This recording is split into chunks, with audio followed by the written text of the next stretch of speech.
Hi, I'd like to show you my Jeep project. I've been working on this now for exactly 4 years. It's a 6-wheel drive World War II Willys Jeep. Brief history on the Jeep. They never went into production. Only 15 were ever made as prototypes. And there are only 2 known surviving today. This isn't an original 6x6, just a copy of an original. I'll walk around it and show you some pictures as I go along. I'll start with the engine. I haven't used the original 4-cylinder Jeep engine. I've used a 6-cylinder Studebaker engine fitted to the Weasel. CC about 2.7 compared to the 2.2 of the Willys standard Jeep. Bell housing, Studebaker, gearbox and transfer box M38.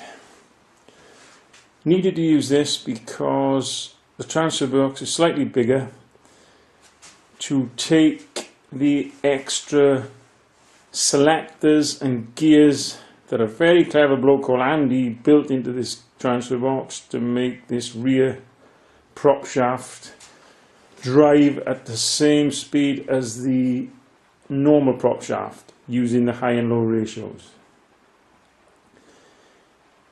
As you can see, I've built into the transmission a PTO on this first prop shaft to enable me to disengage the rearmost axle to eliminate any risk of wind-up. Clutch levers similar to a Jeep, but levers rather than cables.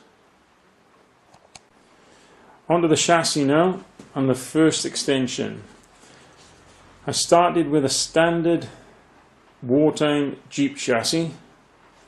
I'll show you a photo where I started. Cut off just past the gun mount.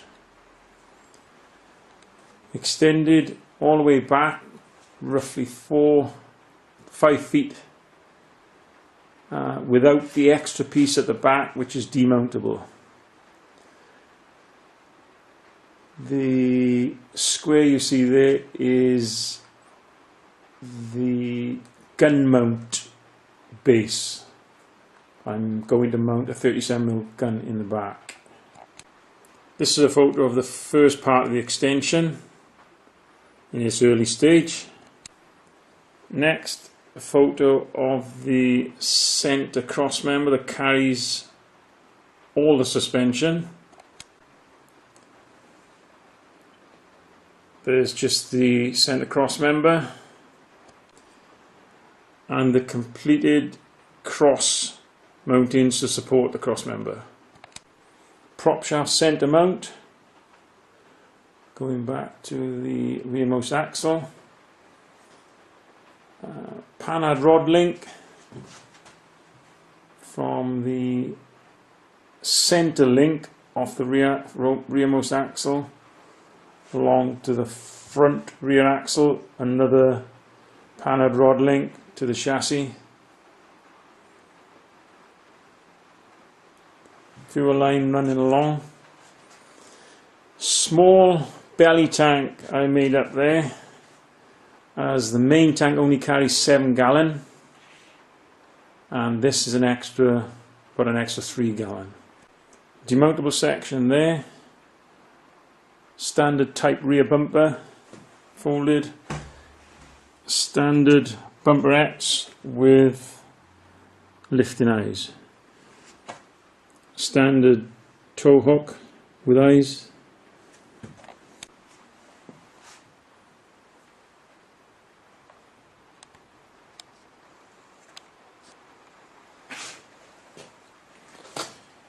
This Jeep now is nearly 17 foot long.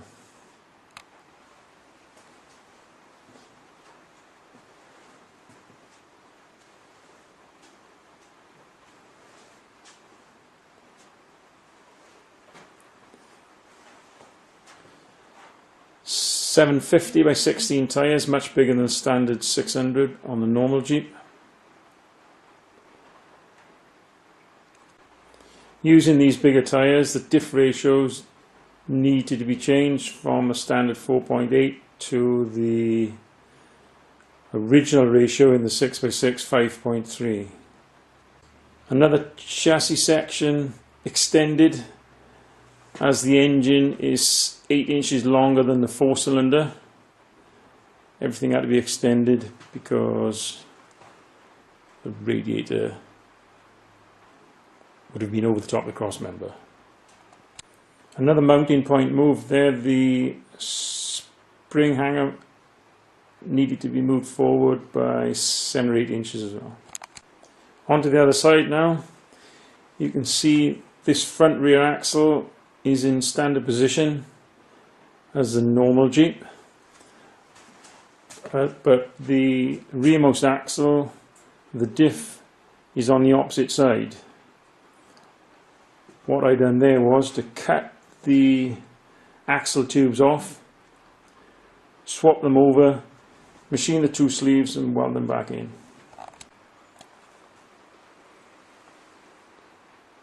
Here's a photo of an original 6x6 suspension setup, and that's mine there, exactly the same. The only difference is I had to use shockers from a normal Jeep as I could not get the original type dampers.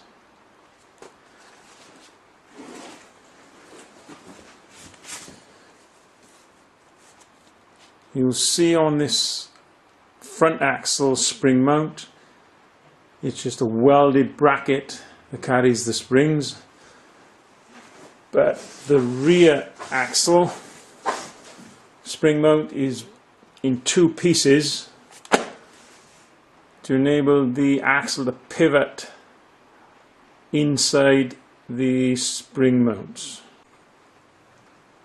And this is a photo of it close up with the shell-like bearing inside.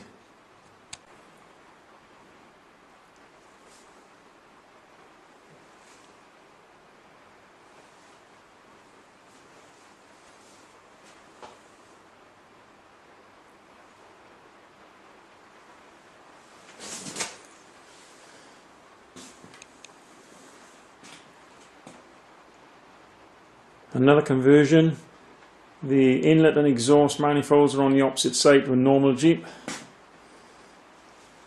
so I had to make up this downpipe.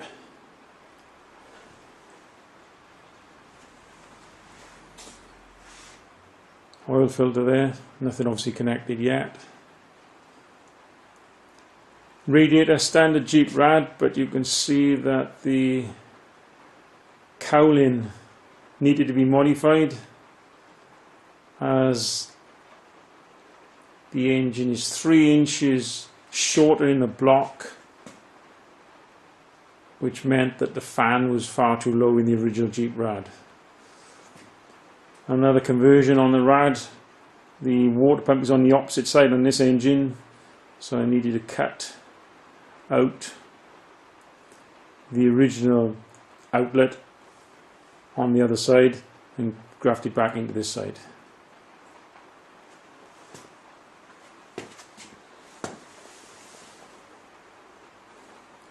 You notice the lowering blocks on the bump stops. That's for the stop the axle coming up too far, because now I've fitted, if you can see, made and fitted exactly the same drive setup for the capstan winch as an original.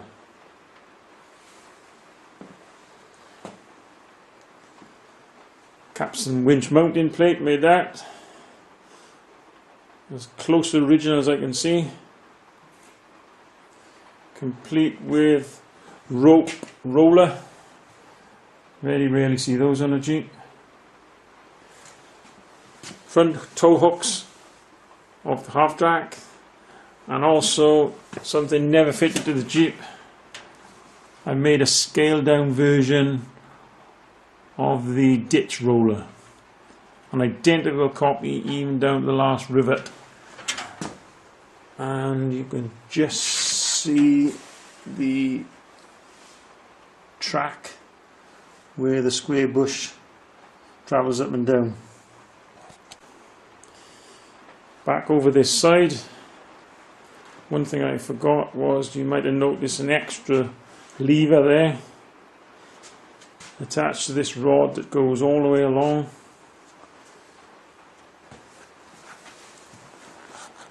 Which is fixed to the capstan drive.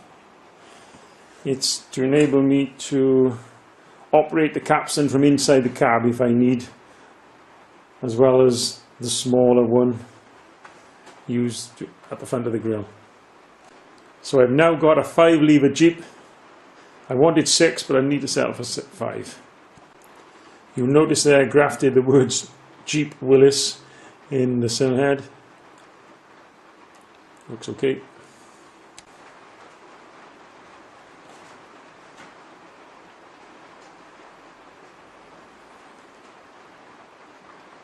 And that's it. 4 years and 3,000 hours to build that to that stage. Next step is the body. I'm hoping that will be done in about the next, say, 8 months.